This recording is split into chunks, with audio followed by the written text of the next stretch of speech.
Okay, this is the last section of the 12-bar blues lesson for the ukulele.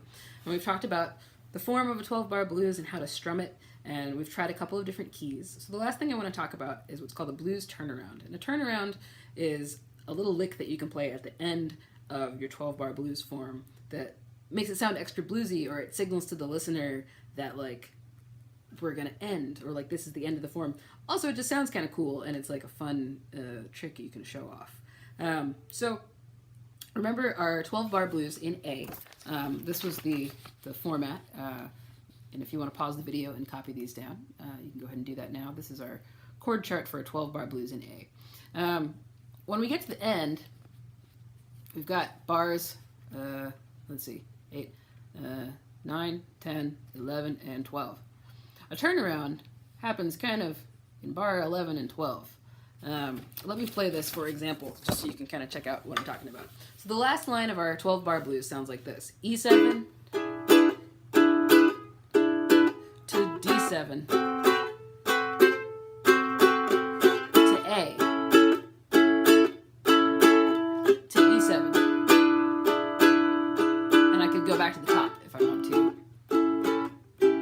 So when I use a turnaround, when I get to the end, the A and the E7 that come right before the end of this form, I'm going to throw in a little extra lick that's going to sound kind of cool. I hope. You can be the judge of this. But here we go. I'm going to start from the third line of our 12-bar blues, from the E7.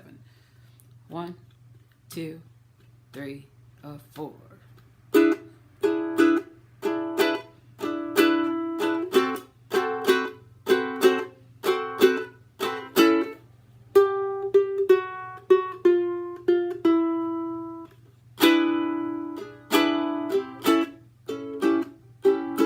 So that's a turnaround, that little da, da, da, da, da, da, da, that little lick.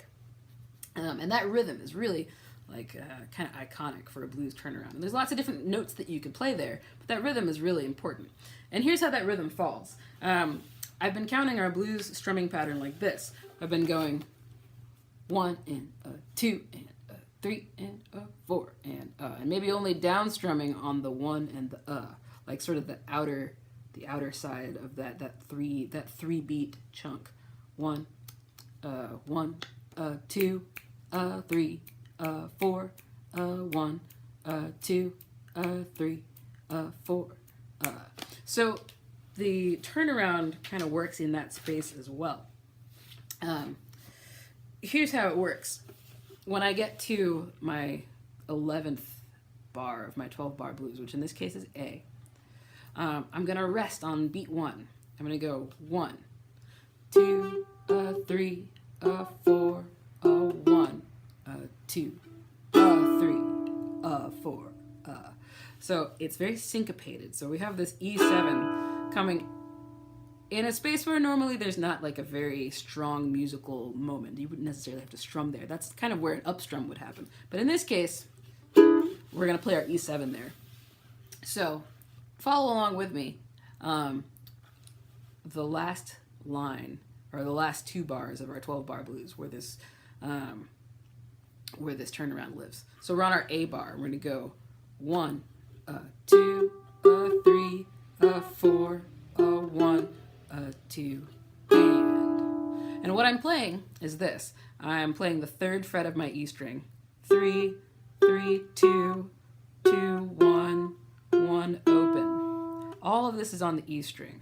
Like one more time, I'm starting at the 3rd fret, and I'm going 3, 3, 2, 2, 1, 1, open. And I'm just doing this with my thumb.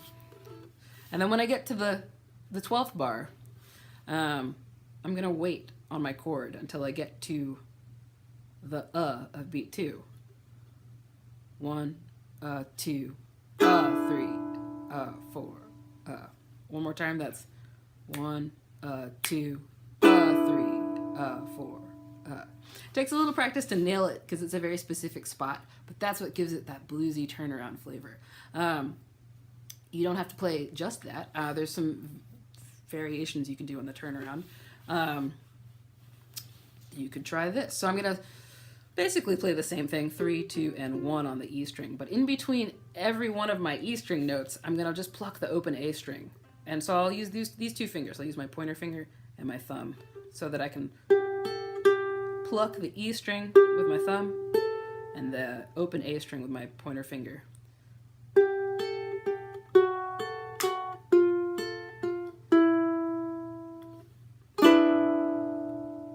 Let's try that in context. So again, this would happen in the exact same spot. It's the same rhythm with some fill-ins. So I'm going to make sure that my ring finger is ready to play the 3rd fret of the E string. And I'm going to go 1, 2, and a 3, and a 4, and a 1, and 2, a 3, a 4, and. So if I play that whole bottom line, it's going to sound like this.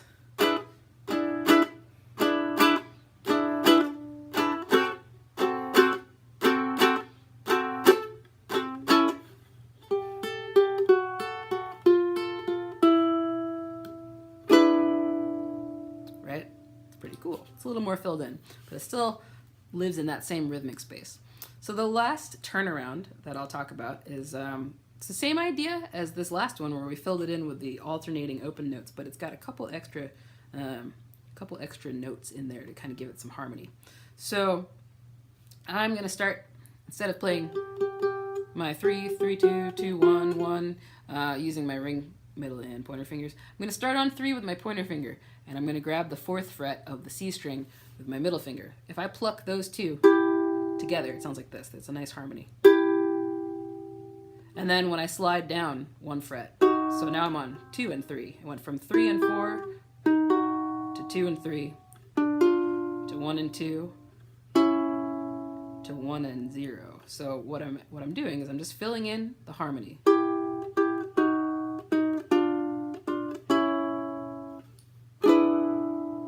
Or you can mix it with our open A string idea that we had before.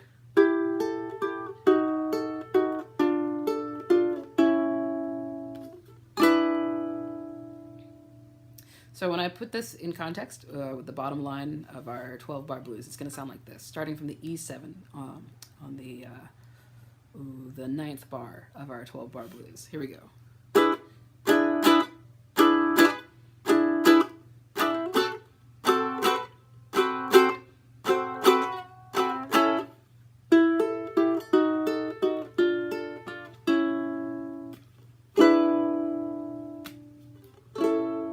So there's some turnaround variations you can try out.